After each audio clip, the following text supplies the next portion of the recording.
Hi guys and welcome back to the channel Deepak Yadav Education. Welcome to the daily current affairs of 12th of January 2022. तो guys आज है तारीख 12 जनवरी 2022 और है Wednesday. आज की तारीख से जितने भी मोस्ट इंपॉर्टेंट करंट अफेयर्स बनेंगे उन सभी करंट अफेयर्स को हम लोग डिटेल में डिस्कस करेंगे।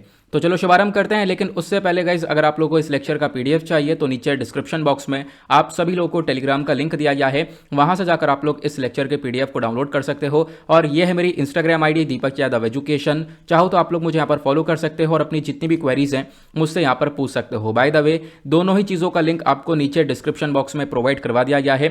साथ ही साथ यार एक छोटी सी रिक्वेस्ट है, जैसा मैं आप लोगों से डेली बेसिस पर बोलता हूं, यहां तक पहुंच चुके हो तो वीडियो को लाइक कर देना। एक लाइक करके आप अपना सपोर्ट दिखा सकते हो। और हमेशा की तरह हम लोगों ने आज भी टारगेट रखा है 2K प्लस लाइक्स का।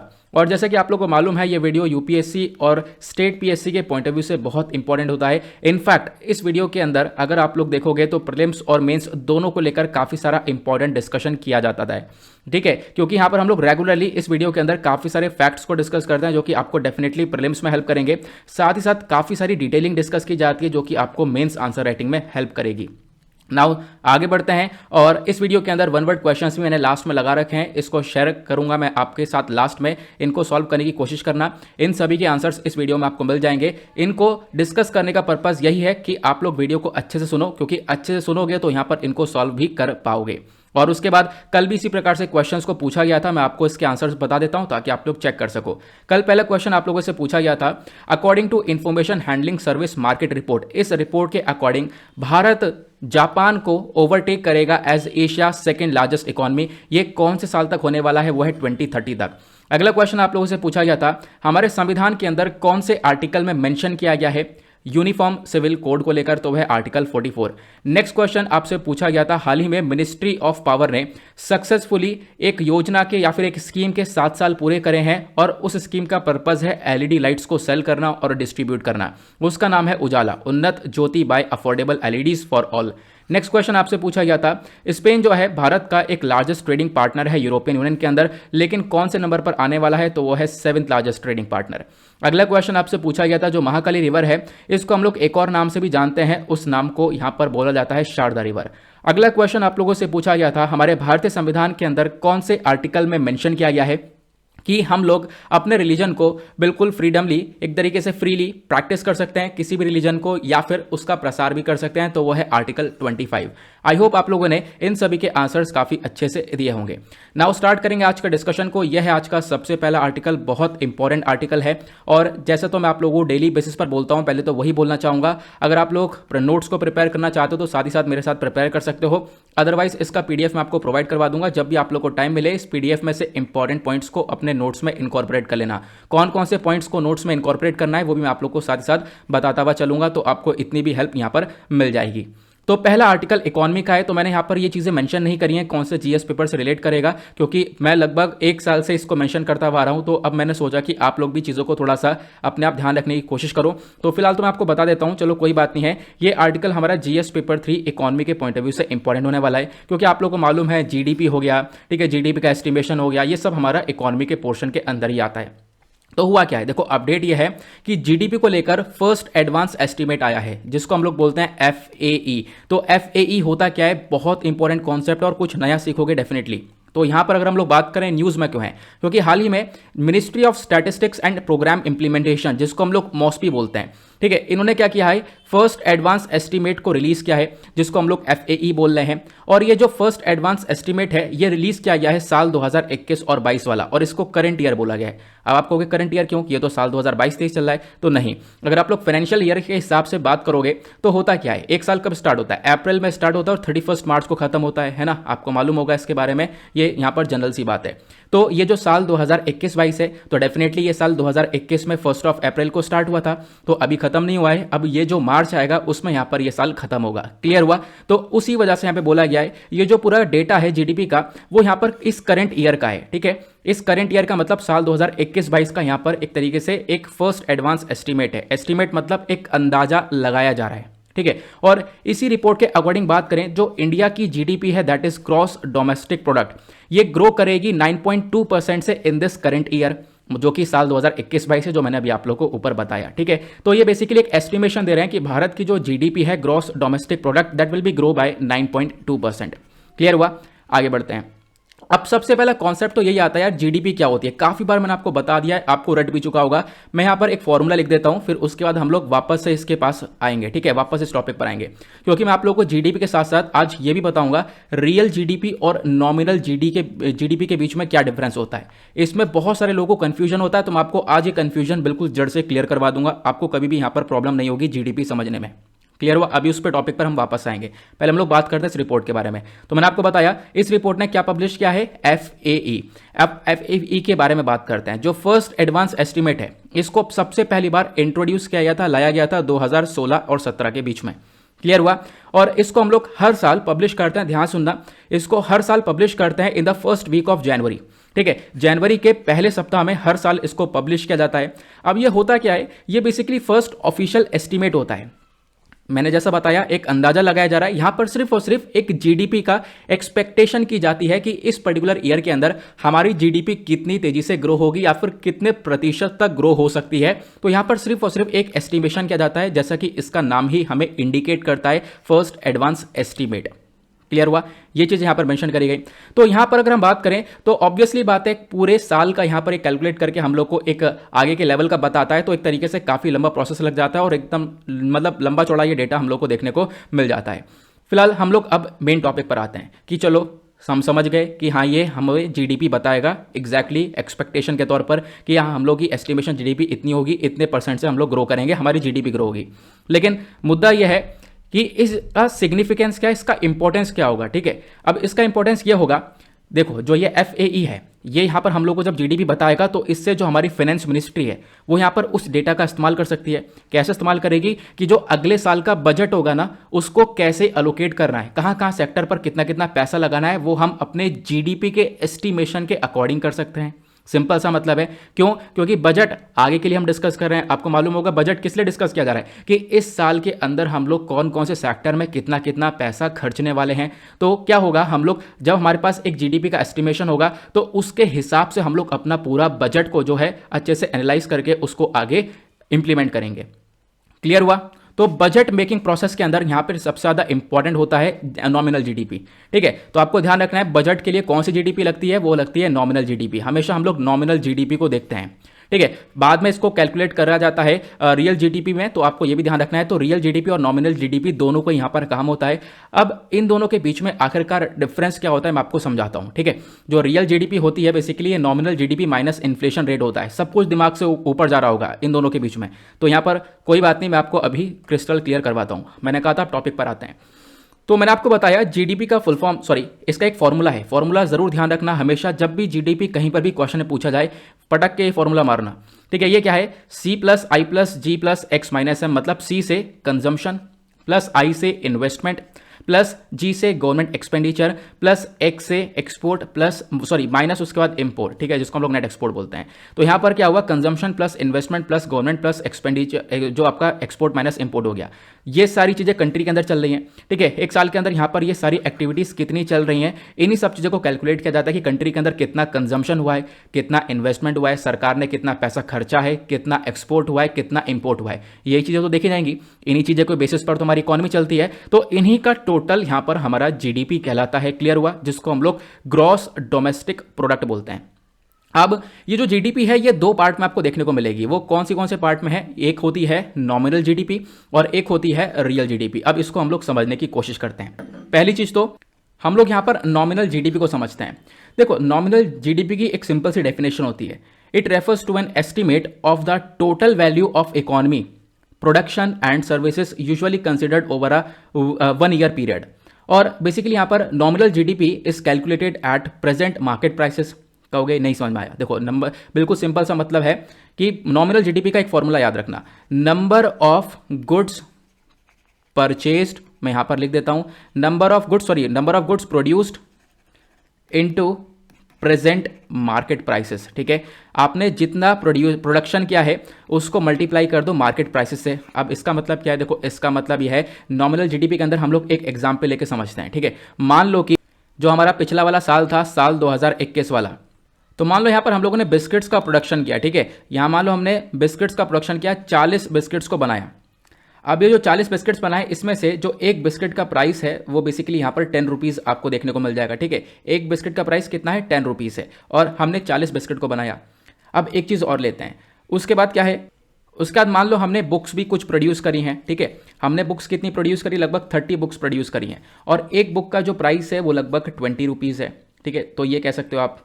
क्लियर हुआ। तो ये हम लोग बात कर रहे हैं नॉमिनल जीडीपी की। नॉमिनल जीडीपी मैंने आपको बताया कि बिस्किट हमने प्रोड्यूस करे, 40 पैकेट बनाए हम लोगों ने, एक का जो मार्केट प्राइस है वो 10 रुपये है। उसी प्रकार से हमने बुक्स को प्रोडक्शन किया, बुक्स बनाए, और उसका भी एक बुक का जो प्राइस है वो 20 रुपीज़ है।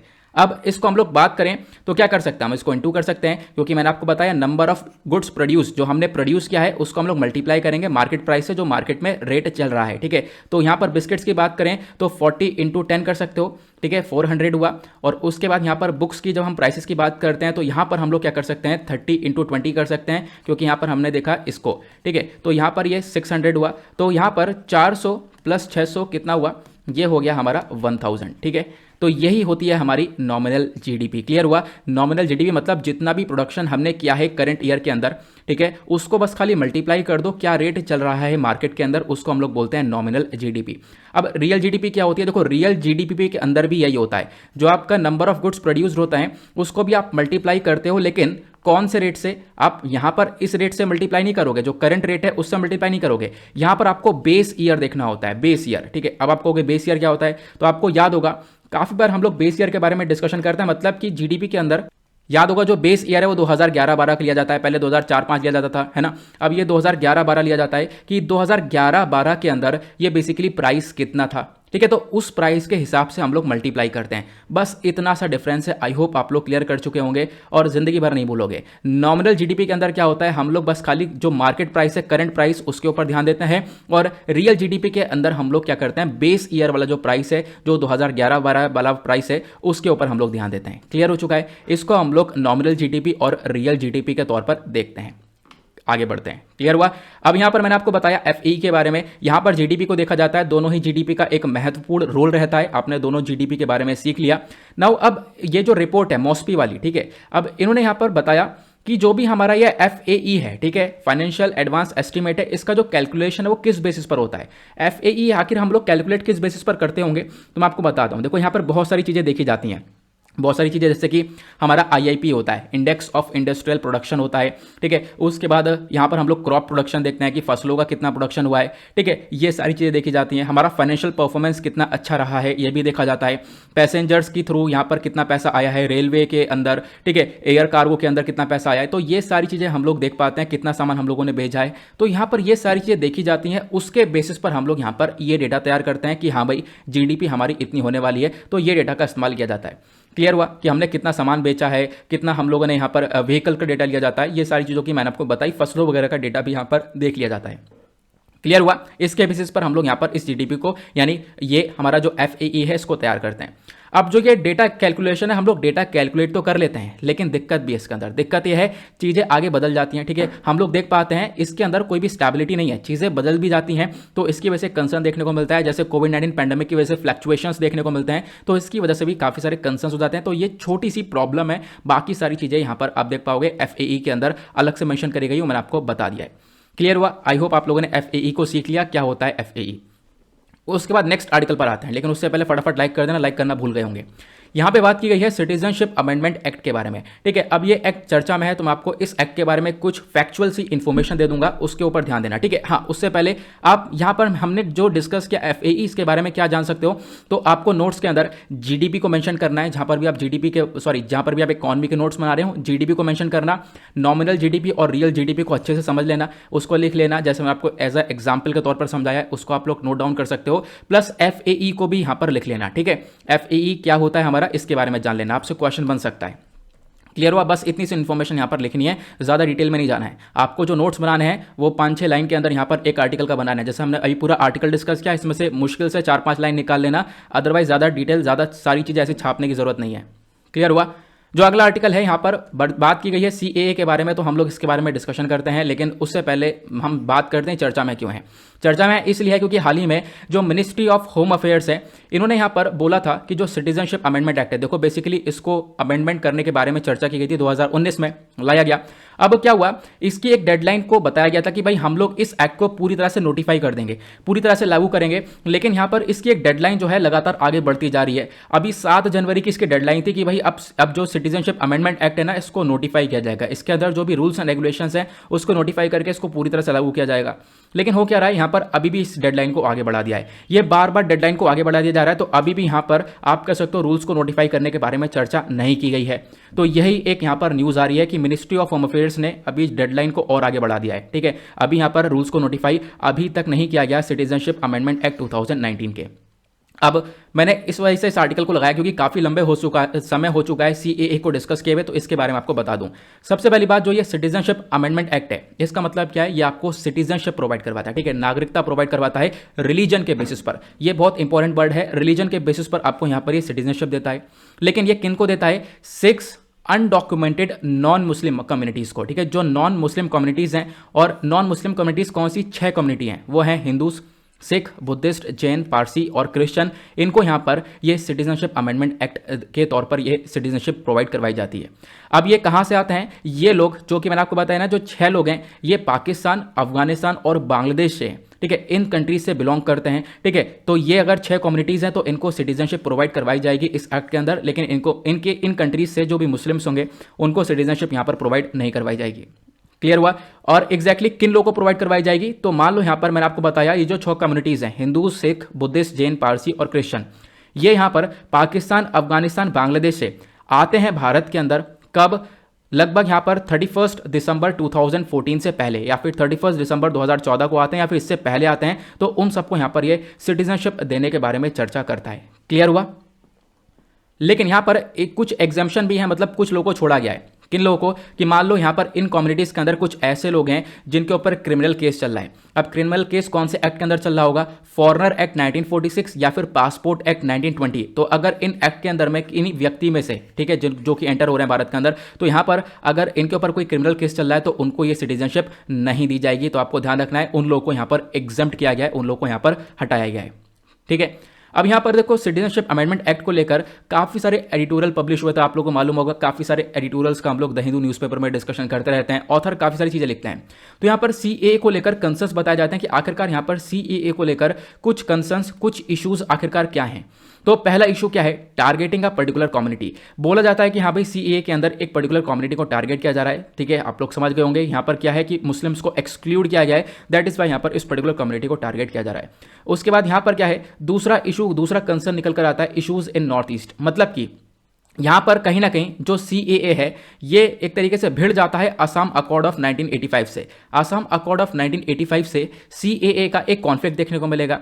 अब ये असम अकॉर्ड क्या बोलता है, असम अकॉर्ड यहाँ पर बोलता है कि देखो बहुत सारे जो इलीगल माइग्रेंट्स हैं, ठीक है, जो कि यहाँ पर बांग्लादेश से आए हैं, कहाँ पर, बांग्लादेश से आए हैं असम के अंदर, लगभग 25 मार्च 1971 के बाद। ठीक है, जब यहाँ पर एक वॉर हो चुकी थी, आपको मालूम होगा 1971 के बाद। ठीक है, अगर इस टाइम के बाद में कोई बहुत सारे जो इलीगल माइग्रेंट्स हैं वो अगर आए हैं असम के अंदर तो उनको डिपोर्ट किया जाएगा, वापस से भेजा जाएगा।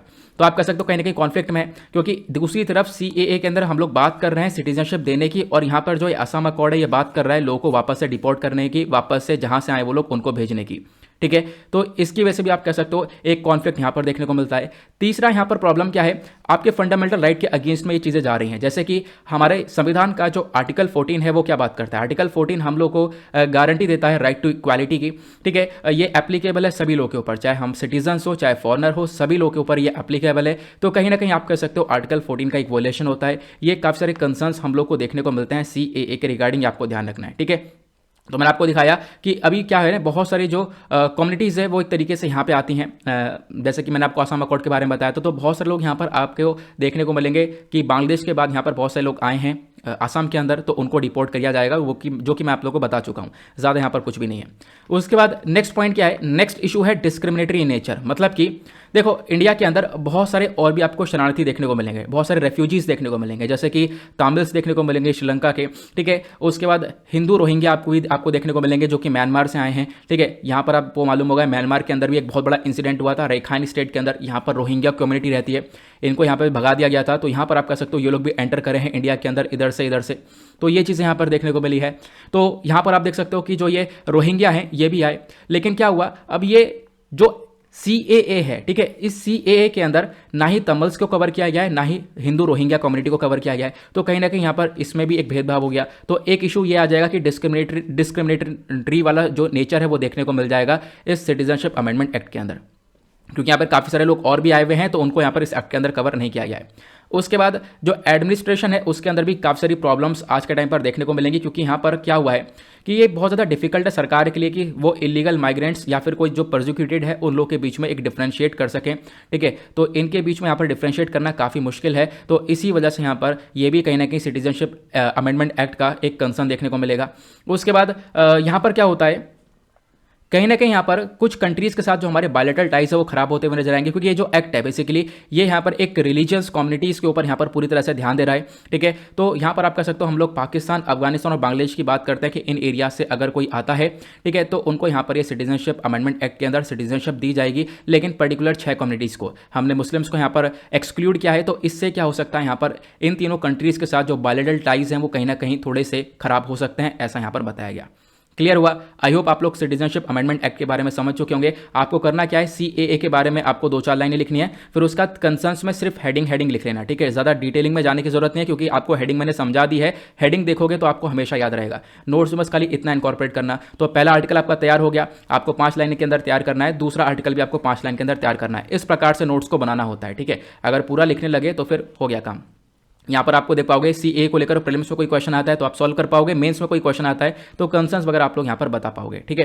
फिलहाल तो अभी यहाँ पर कंसर्न्स बताए गए हैं। मैं आप लोगों को काफ़ी सारी चीज़ें और भी लेकर आता रहता हूँ। वैसे तो यहाँ पर अभी आर्टिकल के अंदर जो न्यूज़ में है ना, न्यूज़ में ही यहाँ पर कंसर्न्स बताए गए थे, तो मैंने यहाँ पे कंसर्न्स डिस्कस करें। तो यहाँ पर नेक्स्ट आर्टिकल बात करता है ट्रैकिंग एनिमल्स थ्रू EDNA। काफ़ी इंपॉर्टेंट आर्टिकल है। क्या है कि हम लोग एनिमल्स को ट्रैक करेंगे EDNA से। अब यहाँ पे क्वेश्चन ये है कि एक नया कॉन्सेप्ट आप सीखोगे, ये EDNA यानी एनवायरमेंट DNA होता क्या है। तो ये आर्टिकल पहली बात चर्चा में क्यों है, क्योंकि यहाँ पर कुछ स्टडीज़ के अकॉर्डिंग बताया गया जो DNA फ्लोट कर रहा था हवा में, ठीक है, उसकी वजह से हम लोग क्या कर सकते हैं, एनिमल्स को ट्रैक कर सकते हैं, एनिमल्स के बारे में और ही बहुत सारी जानकारी को पता लगा सकते हैं, ठीक है। कैसे पता लगा सकते हैं आपको मैं एक एक करके चीज़ों को क्लियर करवाता रहूँगा। जो रिसर्चर्स हैं, 2 टीम से रिसर्चर्स निकल कर आए हैं, उन्होंने यहाँ पर इंडिपेंडेंटली काफ़ी सारी चीज़ों को दिखाया। उन्होंने दिखाया कि जो एनवायरमेंटल DNA है, जिसको हम लोग EDNA बोल रहे हैं, इसके अंदर पावर है कि हम लोग क्या कर सके, एनिमल्स को मॉनिटर कर सकें, एनिमल्स के ऊपर ध्यान दिया जा सके, एनिमल्स को ट्रैक किया जा सके।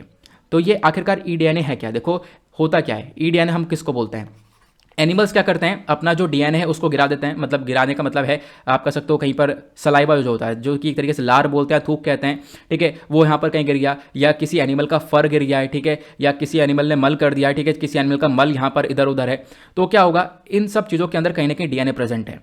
तो क्या होगा, इसमें से सैंपल्स को कलेक्ट किया जाएगा, इन सैंपल्स को हम लोग बोलते हैं EDNA। क्लियर हुआ? जो एनिमल्स हैं, animals shed DNA through their breath, saliva, fur, faeces. तो यहाँ पर ये जो DNA इन चीज़ों से निकल कर आएगा, हमारे एनवायरमेंट के अंदर गिरेगा, ठीक है। तो क्या होगा, उसमें से हम लोग सैंपल्स को कलेक्ट करेंगे, तो उसको हम लोग EDNA बोलते हैं, that is environment DNA, deoxy ribonucleic acid. अब जो ये DNA है बेसिकली, इसको हम लोग बायोमॉनिटर करेंगे, इसको हम लोग अच्छे से देखेंगे। अच्छे से देखने के बाद यहाँ पर क्या होगा, हम लोगों के पास काफ़ी सारी इन्फॉर्मेशन आएगी। जैसे कि मान लो यहाँ पर एक ह्यूमन है, अगर ह्यूमन का हम लोग को EDNA लेना है तो कैसे ले सकते हैं। यहाँ पर अगर आप देख पाओगे, अगर ह्यूमन के ऊपर प्रभाव है एक्सटर्नल एक्सपोजर का, मान लो उसने क्या फूड एंड वाटर खाया है, ठीक है, उसके बाद एयर कैसी है उसके अंदर, ठीक है, एयर को कैसा इनहेल किया है, उसका इंजेक्शन कैसा है, मतलब क्या क्या चीज़ें उसके बॉडी के अंदर गई हैं, वो हम लोग कैसे पता लगा सकते हैं, उसके यूरिन से, ठीक है, उसका यूरिनी एक्सक्रीशन से यहाँ पर पता लगा सकते हैं। उसी प्रकार से हम लोग EDNA के अंदर जो ये एनिमल्स हैं, एनिमल्स के मल से या एनिमल्स का यहाँ पर जो भी एक तरीके से सलाइवा हो गया, जो लार गिर रही है, ठीक है, उससे भी हम लोग यहाँ पर एनिमल्स के बारे में जान सकते हैं। एनिमल्स का जो भी ट्रैकिंग रिकॉर्ड है उसको हम लोग देख सकते हैं। क्लियर हुआ? तो ये होता है हमारा EDNA। क्लियर हो चुका होगा, है ना। अब अगर हम लोग बात करें इस EDNA का इंपॉर्टेंस क्या होगा, देखो इसका इंपॉर्टेंस ये होगा, ये हम लोग को मदद करेगा कि हम लोग समझ सकें एनिमल कम्युनिटीज़ के कंपोजिशन को, कम्युनिटीज़ की इनके कंपोजिशन को। खासकर हम लोग ये पता लगा सकें कि ये जो एक तरीके से नॉन नेटिव स्पीशीज़ है वो हाँ किस प्रकार से स्प्रेड हो रही हैं, ठीक है। मतलब कि कुछ ऐसी प्रजातियां हैं जो कि माइग्रेटरी होती हैं, ठीक है, मतलब काफ़ी समय बाद आती हैं उड़कर, ठीक है, या फिर चलकर। माइग्रेटरी स्पीशीज़ होती हैं, माइग्रेटरी एनिमल्स होते हैं, फिर वो वापस से अपनी जगह पर चले जाते हैं। तो इस प्रकार से यहाँ पे माइग्रेशन करते रहते हैं, तो उनको भी ट्रैक किया जा सकता है, ठीक है। उनका यहाँ पर जो सैंपल है उसको कलेक्ट करके उनको ट्रैक किया जा सकता है, उनके बारे में हम लोग काफ़ी सारी बातें जान सकते हैं। और जो बायोलॉजिस्ट हैं इन्होंने यहाँ पर ऑब्जर्व किया जो ये एनिमल्स हैं, खासकर अगर हम इनका डीएनए पिकअप करें तो यहाँ पर इनका जो डीएनए है वो एनिमल्स के फुटप्रिंट से भी लिया जा सकता है, इनके मल से भी लिया जा सकता है, और ये एक तरीके से एक एक्यूरेसी के साथ हम लोग को काफ़ी सारी चीज़ें बताता है, ठीक है। हम लोग उन एनिमल्स को मॉनिटर कर सकते हैं। हम लोग जो इंडेंजर्ड स्पीशीज़ है, मतलब कि जो ऐसे एनिमल है जो कि आज के टाइम पर काफ़ी खतरे में हैं, उनके बारे में जान सकते हैं, ठीक है। तो ये सारी चीज़ें हम लोग कर सकते हैं इस डीएनए सैंपल की मदद से।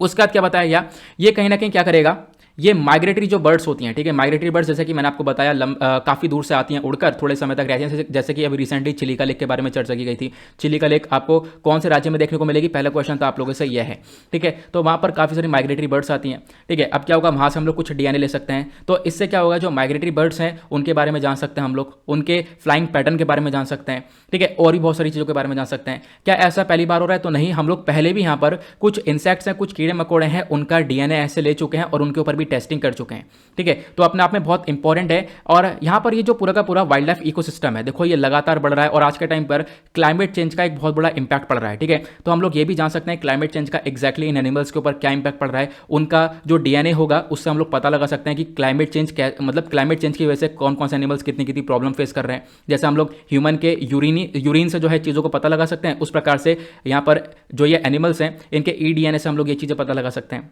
क्लियर हुआ? तो यहाँ पर क्या है, हम लोग ईडीएनए के ऊपर शुरू से ही फोकस कर रहे हैं। इसको लेकर हमारा एक इनिशिएटिव भी है, ग्लोबल ईडीएनए प्रोजेक्ट आपको देखने को मिलेगा। यूनेस्को ने इस प्रोजेक्ट को लॉन्च किया था। क्लियर हो चुका है ना? तो ईडीएनए क्या है? तो ईडीएनए बेसिकली एक एनवायरमेंटल डीएनए है, बस खाली इतना जरूर ध्यान रखना। ईडीएनए के बारे में जान लेना, मैंने आपको डेफिनेशन प्रोवाइड करवा दिया, इसका क्या बेनिफिट हो सकता है एक लाइन में इसको लिख लेना। फिर उसके बाद हम बात करते हैं डीएनए क्या होता है, ठीक है। ईडीएनए तो एनवायरमेंटल डीएनए होता है, लेकिन जो डीएनए होता है ये होता है deoxy ribo nucleic acid. Basically यहाँ पर एक हेरिडिटरी मटेरियल है, मतलब कि आपको देखने को मिलेगा जैसे आप अपने परिवार में यहाँ पर मैच करते रहते हो अपने फादर पे या फिर अपने मदर पर जाते हो, ठीक है। तो वो सब हमारा डीएनए के ऊपर चीज़ें देखने को मिलती हैं, क्योंकि हमारे बॉडीज़ के अंदर भी ये डीएनए प्रेजेंट है। डीएनए आप कह सकते हो कि हर एक ऑर्गेनिजम्स के अंदर आपको ये देखने को मिलेगा। हालांकि जो डीएनए का केमिकल स्ट्रक्चर होता है वो सब जगह सेम होता है, सभी ऑर्गेनिज्म में सेम होता है, लेकिन बदलाव जो है इनके ब्लॉक्स में होता है।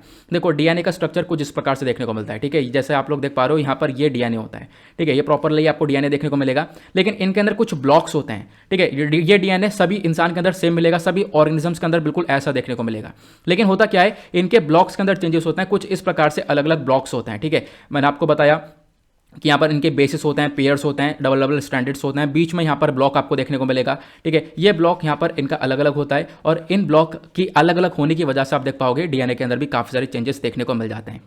क्लियर हुआ? आगे बढ़ते हैं। अब यहाँ पर मैंने आपको ये भी बता दिया डीएनए क्या होता है। अब ई डीएनए क्या होता है मैंने आपको वही बता दिया, ये एक एनवायरमेंटल डीएनए होता है जो कि रिलीज किया जाता है एनवायरमेंट के अंदर, किसी भी ऑर्गेनिज्म के थ्रू एनवायरमेंट में वो डीएनए रिलीज किया जाएगा, वो हमारा एनवायरमेंटल डीएनए कहलाएगा। सिंपल सा है, एनवायरमेंट में रिलीज करोगे तो वो एनवायरमेंटल डीएनए है। लेकिन एक कंसर्न वाली बात है कि आपको थोड़े दिनों में यहाँ पर उस डीएनए को, उसके सैंपल को कलेक्ट करना पड़ेगा, तभी आप उसके ऊपर रिसर्च कर पाओगे। क्योंकि ऐसा भी है कि मान लो यहाँ पर जो सन की रेज हैं, अल्ट्रावायलेट रेज हैं, या फिर कुछ भी और भी रेज हैं, कुछ गर्मी है, उसकी वजह से यहाँ पर ये डीएनए डिग्रेड हो सकता है, ये डीएनए खत्म हो सकता है, ठीक है। तो आपको यहाँ पर कम से कम दिनों में अगर ये डीएनए मिल जाता है तो काफ़ी बेटर है, आप इसका बहुत अच्छे से इस्तेमाल कर सकते हो। क्लियर हुआ? आई होप आप लोग को सारी चीज़ें अच्छे से क्लियर हो चुकी हैं।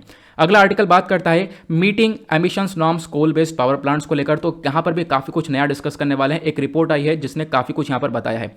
अब यहाँ पर क्या है, ये चर्चा में क्यों है, क्योंकि एक एनालिसिस के अकॉर्डिंग बात करें जिसका नाम है centre for science and environment, जिसको हम लोग सीएससी बोलते हैं, ठीक है। Centre for science and environment की बात करें तो यहाँ पर एक दिल्ली बेस्ड नॉन प्रॉफिट है, इन्होंने बताया कि जो 60% कोल बेस्ड पावर प्लांट है, जहां पर कोयले का यूज करते हम लोग एनर्जी को, पावर को जनरेट करते हैं, ठीक है, कोयले को जलाकर पावर को जनरेट करते हैं। ऑब्वियस सी बात है, कोयले को जला रहे हैं तो उससे पावर जनरेट हो रही है, लेकिन साथ साथ पोल्यूशन भी भरपूर मात्रा में हो रहा है। तो लगभग 61% जो कोल बेस्ड पावर प्लांट हैं ये कहाँ पे लोकेटेड है, ये ऐसी शहरों के अंदर लोकेटेड है जहां पर, ऐसे शहर जहां पर 10 मिलियन के आसपास लोग रह रहे होंगे, ठीक है।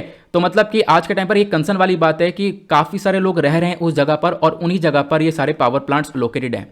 तो इन पावर प्लांट्स के लिए हम लोग एक एमिशन नॉर्म्स को लेकर आए थे, मतलब कि इनके अंदर से पोल्यूशन को कंट्रोल किया जा सके, इस वजह से यहाँ पर कुछ रूल्स एंड रेगुलेशंस को लाया गया था, और बोला गया था कि साल 2022 तक यहाँ पर इन रूल्स को पूरी तरह से सब लोग अपना लेंगे और यहाँ पर इन रूल्स को इंप्लीमेंट कर लेंगे। लेकिन क्या है, अभी ये नजर आ रहा है कि ये लोग इन रूल्स को अपना नहीं पाएंगे, इन रूल्स तक यहाँ पर ये इंप्लीमेंट नहीं कर पाएंगे, इनकी डेडलाइन निकल जाएगी, लेकिन डेडलाइन तक पहुंच जाएंगे, लेकिन अभी तक यहाँ पर ये पोल्यूशन कर रहे हैं, अभी तक इन्होंने रूल्स एंड रेगुलेशंस को फॉलो नहीं किया है। तो मैं आपको बताऊंगा वो नॉर्म्स क्या थे, वो रूल्स एंड रेगुलेशंस क्या थे, लेकिन अभी एक्जैक्टली चर्चा यही की जा रही है कि बहुत सारे पावर प्लांट्स हैं आज के टाइम पर जिन्होंने इन नॉर्म्स को फॉलो नहीं किया है और इनकी जो डेडलाइन है वही पास में ही है। अब इसका एक बैकग्राउंड कवर करते हैं। पहली बात तो जो हमारा ministry of environment, forest and climate change है, इन्होंने यहाँ पर 2015 में कुछ नए रूल्स एंड रेगुलेशंस को यहाँ पर सेट कर दिया था। ठीक है, सेट ये किया था कि आप लोग यहाँ पर पोल्यूशन नहीं करोगे। इसके अंदर बोला गया था कि जो ये पावर प्लांट्स होते हैं, ठीक है, इनके अंदर क्या होगा, फ्लू गैस डीसल्फराइजेशन को आपको इंस्टॉल करना पड़ेगा। आपको एक इक्विपमेंट इंस्टॉल करना पड़ेगा जिसको FGD बोलते हैं। मतलब कि क्या, फ्लू गैस डीसल्फराइजेशन। आप नाम समझ पा रहे होंगे, डीसल्फराइजेशन मतलब कि जो टॉक्सिक, जो जहरीला सल्फर डाइऑक्साइड यहां से निकल रहा है, ठीक है, उसको यहां पर ये एमिशन, ये जो इक्विपमेंट है ये कट कर देगा। अब यहां पर ये जो इक्विपमेंट है, इस इक्विपमेंट को आप लगाओगे तो इससे जो है पावर प्लांट्स के अंदर जो भी सल्फर डाइऑक्साइड निकल रहा है उसको कट कर देगा, तो जिससे कि पोल्यूशन एनवायरमेंट के अंदर नहीं होगा या नामात्र पोल्यूशन देखने को मिलेगा।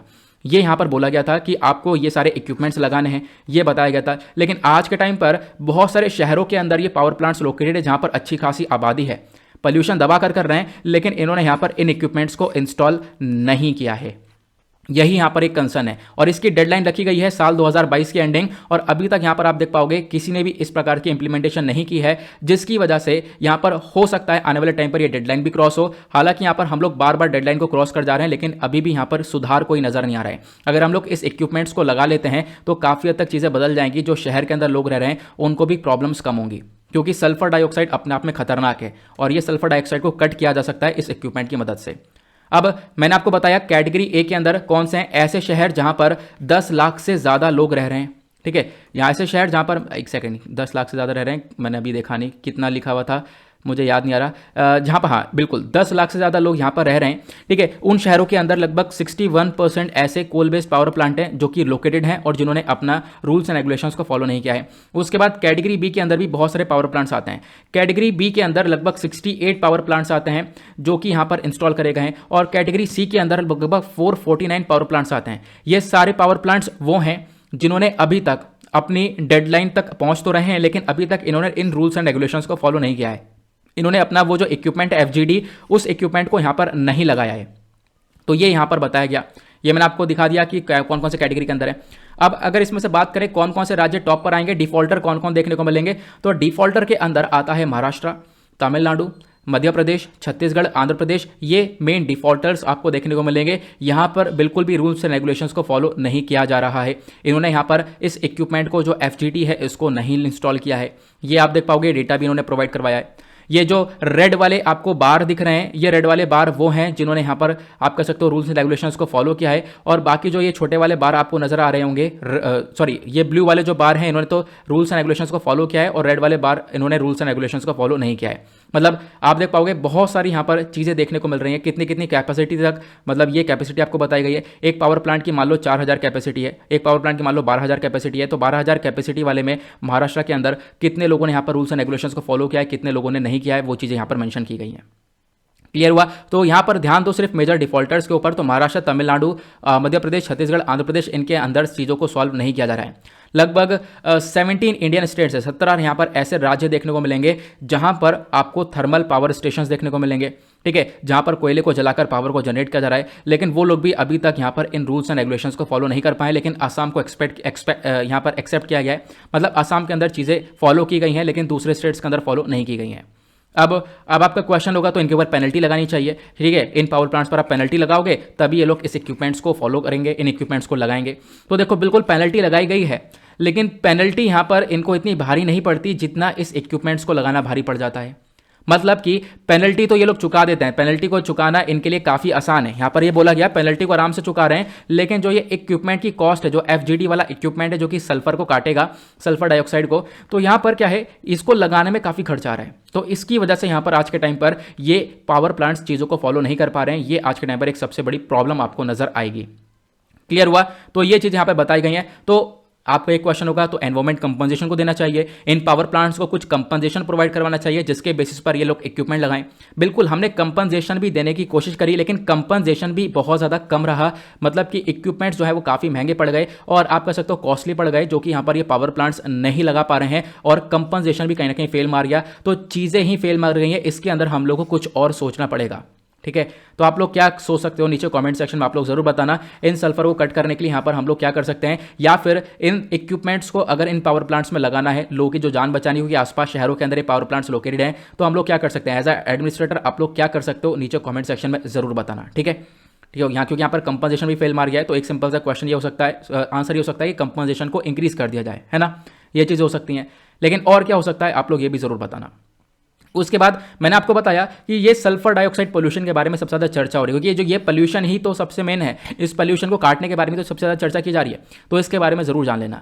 ये सल्फर डाइऑक्साइड जिसको हम लोग SO2 बोलते हैं, ये निकलता है जब हम लोग फॉसिल फ्यूल्स को बर्न करते हैं। फॉसिल फ्यूल्स जैसे कि यहाँ पर कोयला हो गया, ऑयल हो गया, नेचुरल गैस हो गया, इसको हम लोग जब जलाते हैं तो फिर इससे यहाँ पर ये सल्फर डाइऑक्साइड निकलता है और ये जो एमिशन है आपको देख पाएगा इंडस्ट्री से निकल रहा है, नेचुरली भी निकलता है, वॉल्केनोज से निकलता है, प्लस आज के टाइम पर हम लोग व्हीकल्स वगैरह चला रहे हैं, शिप्स वगैरह हैं, इनसे भी भारी मात्रा में सल्फर कंटेंट निकल रहा है। अब इसका इंपैक्ट क्या पड़ता है, देखो हेल्थ के ऊपर साथ साथ एनवायरमेंट के ऊपर काफ़ी बुरा इंपैक्ट रहता है सल्फर डाइऑक्साइड का, ये भी आपको ध्यान रखना है। ठीक है, उसका जो ये सल्फर डाइऑक्साइड का एमिशन है, बेसिकली यहाँ पर यह बताया गया कि इसकी वजह से क्या होता है, यहाँ पर कहीं ना कहीं सल्फर ऑक्साइड भी क्रिएट होता है और सल्फर ऑक्साइड का जो रिएक्शन है ये भी रिएक्ट कर जाता है अलग अलग कंपाउंड से और उसके साथ मिलकर क्या होता है, ये कंट्रीब्यूट करते हैं पार्टिकुलेट मैटर के अंदर। मतलब कि सल्फर डाइऑक्साइड तो है ही, लेकिन इससे क्या होता है यहाँ पर सल्फर ऑक्साइड भी जनरेट होता है और उससे क्या होता है सल्फर डाइऑक्साइड जब यहाँ पर रिएक्ट करता है अलग अलग कंपाउंड्स जो कि हमारे एटमॉस्फेयर के अंदर प्रेजेंट हैं, तो उससे यहाँ पर पर्टिकुलेट मैटर बन जाता है। पर्टिकुलेट मैटर बहुत खतरनाक होता है, जब आपने खींचते हो, जब आप सांस अंदर ले रहे हो, इनहेल कर रहे हो, तो इससे क्या होता है यहां पर पर्टिकुलेट मैटर भी आपकी बॉडी के अंदर जाते हैं, आपके लंग्स को डिस्ट्रॉय करते हैं, रेस्पिरेटरी सिस्टम को अटैक करते हैं। पर्टिकुलेट मैटर क्या होता है, तो मतलब बहुत छोटे छोटे कंकड़ के टुकड़े होते हैं। इनफैक्ट आपको मालूम होगा पर्टिकुलेट मैटर के बारे में हमने काफी बार डिस्कशन किया है, PM2.5 होता है, PM10 होता है। उसी प्रकार से जैसे ये एक बाल है आपका, ठीक है, हेयर है, ठीक है, एक बाल है, इस बाल से भी छोटा ये आप देख पाओगे जो PM2.5 होता है ना पर्टिकुलेट मैटर, एक बाल से भी कितना ज्यादा छोटा आपको देखने को मिलेगा, ये होता है पर्टिकुलेट मैटर। पता चला, ठीक है, आई होप आप लोग समझ गए होंगे। तो यही अगर यहाँ पर इनहेल कर लिया जाए तो इससे काफ़ी नुकसान है बॉडी को। और इंडिया के केस में अगर हम बात करें, जो इंडिया का सल्फर डाइऑक्साइड एमिशन है इसको हमने पिछले कुछ सालों में कम किया है। 2018-19 का डेटा देख पाओगे तो सल्फर डाइऑक्साइड लगातार कम हो रहा है, लेकिन उसके बावजूद भी इंडिया आज के टाइम पर एक लार्जेस्ट एमिटर है सल्फर डाइऑक्साइड का, तो इसको लेकर हमें काफ़ी सारे स्टेप्स उठाने की जरूरत है। क्लियर हुआ? तो ये था इस आर्टिकल के अंदर। नेक्स्ट आर्टिकल पर आते हैं। अगले आर्टिकल में चर्चा की गई है मेमोरेंडम ऑफ अंडरस्टैंडिंग को साइन किया गया in the field of disaster management. किन किन कंट्रीज के बीच में साइन किया गया है, इंडिया और तुर्कमेनिस्तान के बीच में। तो ये आर्टिकल आपका जीएस पेपर 2 इंटरनेशनल रिलेशंस के पॉइंट ऑफ व्यू से इंपॉर्टेंट हो जाएगा। इससे पहला वाला आर्टिकल जीएस पेपर 3 एनवायरमेंट के पॉइंट ऑफ व्यू से इंपॉर्टेंट हो जाएगा। अब यहां पे अगर आप लोग देखोगे, सबसे पहली बात तुर्कमेनिस्तान कहां पर लोकेटेड है, तो ये आप देख पा रहे होगे, इधर आपको इंडिया नजर आएगा, उसके बाद यहां पर आपको तुर्कमेनिस्तान नजर आएगा, इधर आपको अशगाबाद यहां पर इसकी कैपिटल नजर आ जाएगी। ठीक है, तो इंडिया के कंपैरिजन में आपको तुर्कमेनिस्तान यहां पर नजर आएगा, ये आपको अशगाबाद देखने को मिल जाएगा। क्लियर हुआ? ठीक है, अब यहां पर इसके बारे में ऑलरेडी आगे हम लोग डिस्कशन करने वाले हैं। तो ये न्यूज़ में क्यों, क्योंकि हाल ही में मेमोरेंडम ऑफ अंडरस्टैंडिंग को साइन किया गया इन दोनों कंट्रीज़ में, और इन दोनों कंट्रीज़ के बीच में ये मेमोरेंडम ऑफ अंडरस्टैंडिंग साइन किस लिए किया गया, क्योंकि दोनों कंट्रीज़ मिलकर कोऑपरेट करेंगी किसी भी डिजास्टर मैनेजमेंट में। कोई भी यहाँ पर अगर डिजास्टर आता है, डिजास्टर जैसे कि आप लोग समझ गए होंगे, कोई अर्थक्वेक आ गया, कोई फ्लड आ गया, कोई यहाँ पर फॉरेस्ट फायर हो चुकी है, साइक्लोन आ चुका है, स्टॉर्म आ चुका है, टॉर्नेडो है, कोई भी अगर डिजास्टर है, तो डिजास्टर को मैनेज करने के लिए यहाँ पर ये दोनों कंट्रीज आपस में काम करेंगी कि उस कंट्री को उस दिक्कत से निकाला जा सके।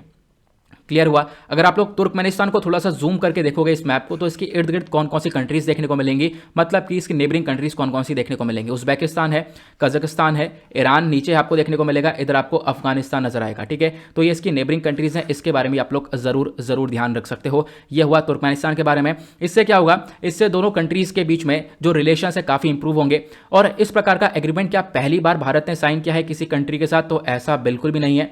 इस प्रकार के एग्रीमेंट्स हम लोग पहले भी साइन कर चुके हैं, चाहे वो मल्टीलेटरल एग्रीमेंट हो, जॉइंट डिक्लेरेशन हो, किसको लेकर, डिजास्टर मैनेजमेंट को लेकर। तो ये हम लोग Switzerland, Russia, Germany, Japan, Tajikistan, Mongolia, उसके बाद बांग्लादेश, इटली और भी सार्क कंट्रीज है, इनके साथ भी पहले साइन कर चुके हैं। ठीक है, तो ये यहाँ पर अभी हम लोग तुर्कमेनिस्तान के भी साथ भी साइन कर रहे हैं, जिससे क्या होगा, हम लोग कोई भी डिजास्टर आता है किसी भी कंट्री के अंदर तो उसमें यहाँ पर दोनों कंट्रीज एक दूसरे के साथ खड़ी रहेंगी।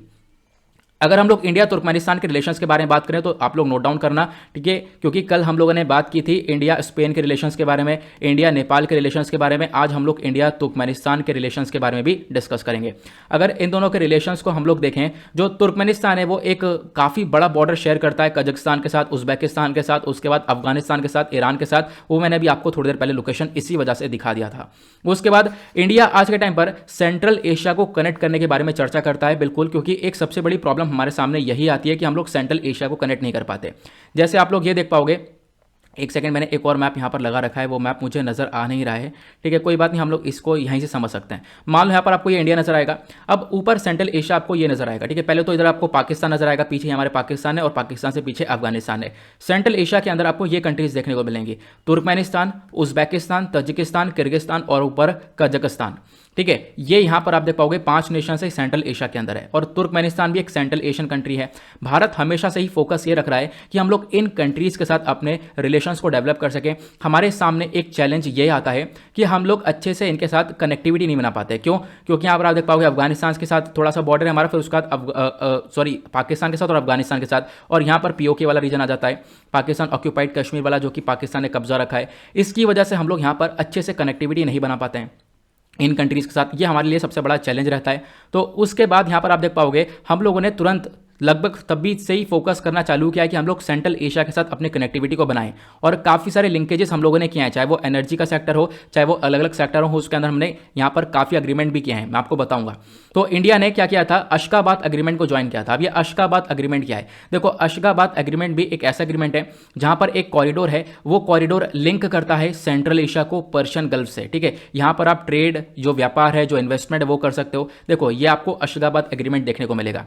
यहां पर इंडिया ने ज्वाइन किया इस एग्रीमेंट को। अशगाबाद क्यों बोला गया? क्योंकि आपको यहां पर तुर्कमेनिस्तान के अंदर जो कैपिटल है वो आपको अशगाबाद नजर आएगी, इसी वजह से यहां पर इसको अशगाबाद एग्रीमेंट बोला गया। ये आप देख पाओगे यहां पर अशगाबाद है। तो इंडिया भी यहां पर कनेक्ट हो रहा है इससे। कैसे? इंडिया ने अपना एक पोर्ट बना रखा है, आपको मालूम होगा ईरान के अंदर हम लोगों ने पोर्ट बनाया है अपना, चाबहार पोर्ट, ठीक है। ये चाबहार पोर्ट हमने खुद बनाया है, हमने डेवलप किया हुआ है, लेकिन आज के टाइम पर कुछ प्रॉब्लम्स है इसकी वजह से। किसकी वजह से? यूएस की वजह से। यूएस ने काफ़ी सारे सैंक्शंस लगा रखे हैं ईरान की वजह से, ईरान के ऊपर। इसकी वजह से हम लोग इसको आगे प्रॉपर्ली डेवलप कर नहीं पा रहे हैं, मतलब इसको प्रॉपर्ली यूज़ नहीं कर पा रहे हैं। तो यहाँ पे आप कह सकते हो इंडिया ने भी इस पूरे अशगाबाद एग्रीमेंट को ज्वाइन कर रखा है। एक लिंक यहाँ से जाता है, दूसरा हमारा ये जो एक लिंक यहाँ से जा रहा है, ये नॉर्थ साउथ ट्रांसपोर्ट कॉरिडोर है, ठीक है। ये आप लोग देख पाओगे इस प्रकार से हमारा एक दूसरा लिंक भी जा रहा है, हम लोग कनेक्ट कर रहे हैं, ठीक है। आप कह सकते हो इंडिया ने अशगाबाद एग्रीमेंट को ज्वाइन किया, जहाँ पर हम लोग अशगाबाद तक पहुँचते हैं इस वाले माध्यम से, ठीक है। इस वाले रूट से आप देख पाओगे हम लोग पहुंचते हैं, ये आपको ध्यान रखना है। तो इंडिया ने कनेक्टिविटी के ऊपर काम किया है। इंडिया ने यहां पर आप कह सकते हो अशगाबाद एग्रीमेंट को ज्वाइन किया। उसके बाद इंडिया आज के टाइम पर तापी पाइपलाइन के ऊपर फोकस करता है, ठीक है। हालांकि तापी पाइपलाइन के ऊपर अभी तक काम नहीं कर पा रहे हम लोग, क्योंकि काफी सारी प्रॉब्लम्स है। तापी पाइपलाइन का मतलब क्या है? देखो, तापी का मतलब है 4 कंट्री के नाम है इसके अंदर, तुर्कमेनिस्तान, अफगानिस्तान, पाकिस्तान और इंडिया। मैं आपको ये पाइपलाइन भी दिखाता हूं, ये वाला मैप आपको दिखाएगा। ये पाइपलाइन यहां से आता है, नेचुरल गैस का आपको ये पाइपलाइन देखने को मिलेगा। क्या है ये? आपको देखने को मिलेगा अशगाबाद से आता है। उसके बाद तापी जो है टी से तुर्कमेनिस्तान, उसके बाद यहाँ पर ये ए से अफगानिस्तान, पी से पाकिस्तान, उसके बाद इंडिया तक हम लोग इस पाइपलाइन लाने के बारे में चर्चा करते हैं। लेकिन यहाँ पर काफ़ी सारे कंसर्न्स रहते हैं, अभी तक हम लोग इस पाइपलाइन को प्रॉपरली इंप्लीमेंट नहीं कर पाए। लेकिन आपको ये पाइपलाइन का सिचुएशन भी देखने को मिलेगा इंडिया और सेंट्रल एशियन कंट्रीज़ के बीच में। इसकी वजह से भी तुर्कमेनिस्तान के साथ भारत के रिलेशंस अच्छे होते हैं। उसके बाद 2015 में हिंदी चेयर को एस्टेब्लिश किया गया है आज़ादी institute of world language Ashgabat के अंदर। तो आप कह सकते हो एक यूनिवर्सिटी है तुर्कमेनिस्तान के, जहाँ पर आप कह सकते हो हिंदी को पढ़ाया जाता है। तो अपने आप में यहाँ पर हिंदी को भी एक बड़ा एक तरीके से इंपॉर्टेंस दी गई है। इसकी वजह से भी दोनों कंट्रीज़ के रिलेशन अच्छे होते हैं। उसके बाद भारत आज के टाइम पर तुर्कमेनिस्तान के जो भी लोग हैं उनको काफ़ी सारी ट्रेनिंग्स प्रोवाइड करवाता है, चाहे वो Indian technical economic cooperation programme हो उसके अंडर में। प्लस तुर्कमेनिस्तान भारत को सपोर्ट करता है यूनाइटेड नेशन सिक्योरिटी काउंसिल के मुद्दे पर। मतलब कि यूनाइटेड नेशन सिक्योरिटी काउंसिल के अंदर जो आज के टाइम पर टोटल 15 आपको मेंबर्स देखने को मिलेंगे, जिसमें से 10 नॉन परमानेंट और 5 परमानेंट। इसमें से 5 जो परमानेंट मेंबर्स हैं, यहां पर बोला जाता है कि भारत को भी परमानेंट मेंबर बनाया जाए, और इस चीज़ के अंदर तुर्कमेनिस्तान भारत को सपोर्ट करता है। तो आपको यहां पर इसको भी ध्यान रखना है। क्लियर हुआ। उसके बाद दोनों के ट्रेड के बारे में बात करें, व्यापार के मामले में, तो यहाँ पर तुर्कमेनिस्तान बेसिकली लगभग 40 बिलियन डॉलर्स के आसपास, मतलब इससे भी ज़्यादा की इकॉनमी आपको ये देखने को मिलेगा। लेकिन दोनों के जो ट्रेड हैं इंडिया और तुर्कमेनिस्तान के, वो ट्रेड आज के टाइम पर इतना ज़्यादा अच्छे नहीं है, तो इसको मेंटेन करने की काफ़ी हद तक आवश्यकता हम लोग को पड़ सकती है। उसके बाद हाल ही में भारत ने एक इंडिया सेंट्रल एशिया डायलॉग रखा था, आपको मालूम होगा, जहां पर हम लोगों ने सेंट्रल एशियन कंट्रीज के साथ डिस्कशन किया था। सेंट्रल एशियन कंट्रीज 5 कंट्रीज हैं, Kazakhstan, Kyrgyzstan, Tajikistan, Turkmenistan, Uzbekistan, ये मैंने आप लोगों को बताया। इन कंट्रीज के साथ हम लोगों ने यहाँ पर बातचीत करी और इनको अभी रिपब्लिक डे परेड पर भी हम लोगों ने बुलाया है। सेंट्रल एशियन कंट्रीज कौन सी है वो आपको ये वाला मैप भी नजर आ जाएगा। क्लियर हुआ। अगले आर्टिकल पर आते हैं। नेक्स्ट आर्टिकल में चर्चा की गई है एशियन इंफ्रास्ट्रक्चर इन्वेस्टमेंट बैंक के बारे में। तो अभी हुआ क्या है, फॉर्मर आरबीआई गवर्नर हैं उर्जित पटेल जी, इनको अपॉइंट किया गया as a vice president of AIIB। ठीक है, वाइस प्रेसिडेंट के तौर पर इनको अपॉइंट किया गया एशियन इंफ्रास्ट्रक्चर बैंक के अंदर। तो यहाँ पर इस बैंक के बारे में जरूर जान लेना, और मतलब कि आपसे डेफिनेटली प्रीलिम्स के अंदर क्वेश्चन बन सकता है। तो यहाँ पर ये न्यूज़ में क्यों है, क्योंकि आपको मैंने बता दी है न्यूज़ क्या है। तो यहाँ पर एक farmer reserve bank of India जो उर्जित पटेल जी हैं, वो यहाँ पर ये AIIB के अंदर एक तरीके से यहाँ पर इनको रखा गया, अपॉइंट किया गया। अब AIIB क्या है, तो बेसिकली यहाँ पर एक मल्टीलेटरल डेवलपमेंट बैंक ये देखने को मिलेगा। इसका मिशन ये है कि एशिया के अंदर हम लोग सोशियो और इकोनॉमिक आउटकम्स को इंप्रूव करें। ठीक है, इसका मेन मकसद है हम लोग लोगों को कनेक्ट करें। ठीक है, लोगों को यहाँ पर हम लोग एक तरीके से कनेक्ट करें, एक बेटर फ्यूचर प्रोवाइड करवाएं। खासकर इस बैंक का मेन मकसद ये है कि हम लोग इन्वेस्टमेंट करें ज़्यादा से ज़्यादा और कुछ इंफ्रास्ट्रक्चर को डेवलप किया जाए, खासकर एशिया वाले रीजन के अंदर। ठीक है, इसी वजह से इसको एशियन इंफ्रास्ट्रक्चर इन्वेस्टमेंट बैंक बोला जाता है, क्योंकि यहाँ पर आप नाम समझ सकते हो, एशिया के अंदर इंफ्रास्ट्रक्चर के ऊपर इन्वेस्टमेंट करने के लिए यहाँ पर इस बैंक को डेवलप किया है। इसको एस्टेब्लिश किया गया था AIIB आर्टिकल्स ऑफ एग्रीमेंट के थ्रू। ये आर्टिकल बेसिकली आप कह सकते हो इसी बेसिस पर हम लोग इस पूरे बैंक को बना पाए थे दिसंबर 2015 के अंदर। ठीक है, ये बेसिकली एक मल्टीलेटरल ट्रीटी थी, तो बहुत सारी कंट्रीज ने मिलकर यहाँ पर इसको बनाया था। और इस बैंक का जो हेडक्वार्टर है वो बीजिंग के अंदर, मतलब चाइना में आपको देखने को मिलेगा। ये वर्क कर रहा है लगभग जनवरी 2016 से रेगुलरली। उसके बाद AIIB के आज के टाइम तक एकम्प्लिशमेंट क्या है, मतलब कितना कुछ अचीव कर चुका है AIIB, तो काफ़ी कुछ अचीव कर चुका है। देखो AIIB की जो ग्रोथ है काफ़ी बढ़ चुकी है, जो मेंबरशिप है काफ़ी बढ़ चुकी है। ठीक है, इसका जो ऑपरेशन है 2016 में स्टार्ट हुआ था, मतलब 2016 से प्रॉपरली वर्किंग करना चालू किया है। और 57 फाउंडिंग मेंबर्स से लगभग 57 कंट्रीज ने मिलकर इस पूरे बैंक को फाउंड किया था। देन उसके बाद यहाँ पर 2020 के एंड तक इसके अंदर लगभग 103 अप्रूव्ड मेंबर्स देखने को मिल जाएंगे। ठीक है, एंड 2020 के एंड तक की बात हो रही है। 2020 के एंड तक यहाँ पर 103 मेंबर्स हो चुके थे, मतलब आप कह सकते हो दुगने मेंबर्स हो चुके थे। तो ये अपने आप में एक बहुत बड़ा इसका ग्रोथ देखने को मिलेगा। प्लस जो हाईएस्ट क्रेडिट रेटिंग होती हैं, मतलब रेटिंग एजेंसीज होती हैं, जैसे कि लगभग आप कह सकते हो AAA रेटिंग दिया हुआ है उन लोगों ने। जैसे आप लोगों ने देखा होगा, आपने पढ़ा होगा मूडीज के बारे में, ठीक है, फिच के बारे में। ये सारी रेटिंग एजेंसीज हैं जो कि रेटिंग देती हैं कि हाँ ये पर्टिकुलर चीज़, ये जो पर्टिकुलर ऑर्गेनाइजेशन है ये कैसा काम कर रही है। तो इसको हमेशा A रेटिंग ही मिली है, तो अपने आप में आप कह सकते हो इसका ये भी एक बहुत बड़ा अचीवमेंट है इस बैंक का। उसके बाद इस बैंक के अंदर अगर हम बात करें तो इस बैंक को एक परमानेंट ऑब्जर्वर स्टेटस मिला यूनाइटेड नेशन के अंदर, ये भी इसका अपने आप में एक बहुत बड़ा डेवलपमेंट हुआ। उसके बाद आज के टाइम पर ये लोग लगातार इन्वेस्टमेंट के ऊपर फोकस कर रहे हैं। अब आते हैं सबसे इंपॉर्टेंट बात पर, मैंने आपको बता दिया इनका मेन काम क्या है, इंफ्रास्ट्रक्चर इन्वेस्टमेंट के ऊपर फोकस करना। अब इंडिया और AIIB के रिलेशंस क्या हैं, देखो जो ये एशियन इंफ्रास्ट्रक्चर इन्वेस्टमेंट बैंक है, इन्होंने बहुत सारे लोन्स को अप्रूव किया है भारत के लिए। ठीक है, उसके बाद चाइना जो है आज के टाइम पर सबसे बड़ा शेयर होल्डर देखने को मिलेगा इस बैंक का। इंडिया जो है दूसरे नंबर पर दूसरा एक लार्जेस्ट शेयर होल्डर निकल कर आता है इस बैंक का, तो इसके बारे में भी जरूर ध्यान रख सकते हो। AIIB ने बहुत सारा फंड दिया है इंडिया को, लगभग 28 प्रोजेक्ट्स को भारत के अंदर फंड प्रोवाइड करवाया है, लगभग $6.7 बिलियन का। और ग्रीन प्रोजेक्ट्स के ऊपर भी पूरी तरह से फोकस किया है AIIB ने। तो AIIB ने काफी सारा लोन, काफी सारा फंड प्रोवाइड करवाया है इंडिया को, ताकि हम लोग अपने ग्रीन इनिशिएटिव की तरफ बढ़ें, कोविड-19 वैक्सीन को हम लोग डेवलप कर सकें। तो कोविड-19 के दौर में भी भारत को काफी हद तक हेल्प करी है। प्लस उसके बाद जो चेन्नई मेट्रो रेल सिस्टम है इसको बढ़ाने के लिए भी यहाँ पर AIIB ने लगभग $356.6 मिलियन का जो ये लोन है बेसिकली वो इंडियन गवर्नमेंट को प्रोवाइड करवाया है, पिछले साल की बात है ये। तो आई होप आप लोगों को सारी चीज़ें अच्छे से क्लियर हो चुकी हैं, आपने सारी आर्टिकल बहुत अच्छे से सुने हैं। नाउ अब मैं आप लोगों के साथ इन क्वेश्चंस को डिस्कस करता हूं। तो यहाँ पर बोला क्या गया, हाल ही में यहाँ पर एक बॉडी है, एक मिनिस्ट्री है, उस मिनिस्ट्री ने क्या किया है, फर्स्ट एडवांस एस्टीमेट को यहाँ पर रिलीज किया है। ठीक है, ये फर्स्ट एडवांस एस्टीमेट जो है 2021-22 के लिए रिलीज किया गया, तो उसका नाम बताना है आपको। नेक्स्ट क्वेश्चन, जो सिटीजनशिप अमेंडमेंट एक्ट है बेसिकली यहाँ पर इसको 2019 में लाया गया, मतलब जो अमेंडमेंट है बेसिकली तो 2019 में इसको लाया गया था, लेकिन इसने यहाँ पे क्या किया है, देखो ये 6 कम्युनिटीज़ को अलाउ करता है, पाकिस्तान, बांग्लादेश, अफगानिस्तान से, लेकिन यहाँ पर उसमें से बहुत सारी कम्युनिटीज़ है जिनको एग्जेम्प्ट किया गया है, जिनको एक तरीके से यहाँ पर एक्सेप्शन में रखा गया है, ठीक है, मतलब उनको अलाउ नहीं किया जाता है क्योंकि उनके ऊपर क्रिमिनल केस है। तो उनके ऊपर जो क्रिमिनल केस है वो 2 एक्ट के अंदर में रखे गए हैं, मतलब अगर वो 2 एक्ट के अंदर उन व्यक्तियों के ऊपर क्रिमिनल चार्जेस हैं तो उनको भारत के अंदर अलाउ नहीं किया जाएगा। तो वो 2 एक्ट कौन कौन से हैं आप लोग उसके बारे में बता सकते हो। नेक्स्ट क्वेश्चन आपसे क्या पूछा गया कि हमारे भारतीय संविधान के अंदर कौन से आर्टिकल में चर्चा की गई है कि राइट टू इक्वालिटी के बारे में, ठीक है, जो आपको राइट टू इक्वालिटी को प्रोवाइड करवाता है तो वो कौन से आर्टिकल के अंदर देखने को मिलेगा, आपको ये बताना है। उसके बाद यहाँ पर एक क्वेश्चन है, एनिमल जो है अपना एक तरीके से डीएनए छोड़ता है, एक तरीके से ब्रीथिंग के थ्रू, सलाइवा के थ्रू, फर के थ्रू या फिर अपने मल के थ्रू, हमारे एनवायरमेंट में जो डीएनए को छोड़ा जाता है उस एनवायरमेंट डीएनए को क्या बोला जाता है, मतलब पूरा नाम मैंने बता ही दिया है, तो यहाँ पर आप लोग उसके बारे में बता सकते हो। नेक्स्ट क्वेश्चन यहाँ पर पूछा गया है कि according to the analysis of which report, यहाँ पर एक बॉडी है उसके अकॉर्डिंग अगर हम बात करें, ठीक है, तो इंडिया के अंदर 61% जो कोल बेस्ड पावर प्लांट है वो लगभग यहाँ पे आज के टाइम पर काफ़ी सारे शहरों में लोकेटेड है जहाँ पर अच्छी खासी जनसंख्या है और वो लोग अपने टारगेट को अभी इंप्रूव नहीं कर पा रहे हैं, अपने टारगेट, अपने जो डेडलाइन है उसको अचीव नहीं कर पा रहे हैं, ठीक है। तो वो यहाँ पर किसने बताया, कौन सी रिपोर्ट ने सारी चीज़ें बताई है, उसका नाम बताना है, ठीक है। हमारे कुछ एग्जाम्स यूपीएससी से रिलेटेड ही है, ठीक है मतलब कि उसकी जो एक्रोनिम है वो उससे रिलेटेड देखने को मिलेगा। नेक्स्ट क्वेश्चन यहाँ पर क्या है, नेक्स्ट क्वेश्चन यह है कि इंडिया यहाँ पर तापी पाइपलाइन के ऊपर काम कर रहा है, आपको मालूम होगा तापी पाइपलाइन के ऊपर रेगुलरली काम चल रहा है, लेकिन अभी क्या है हम लोग इसको प्रॉपरली इंप्लीमेंट नहीं कर पा रहे हैं। तो तापी की फुल फॉर्म आपको देखने को मिलेगा, एक तो तुर्कमेनिस्तान हो गया, बाकी यहाँ पर 3 कंट्रीज कौन कौन सी हैं उन तीनों कंट्रीज के आपको नाम बताना है। और ये मैंने आपको आंसर्स प्रोवाइड करवा दिए हैं, लेकिन आंसर्स को अपने आप यहाँ पर सॉल्व करने की कोशिश करना तो ज़्यादा बेटर रहेगा आपके लिए। नाउ इसी के साथ करते हैं हम लोग अपने लेक्चर को समाप्त, मिलते हैं आप लोगों से नेक्स्ट वीडियो में। आज के लिए bye bye, have a nice day, thank you and Jai Hind.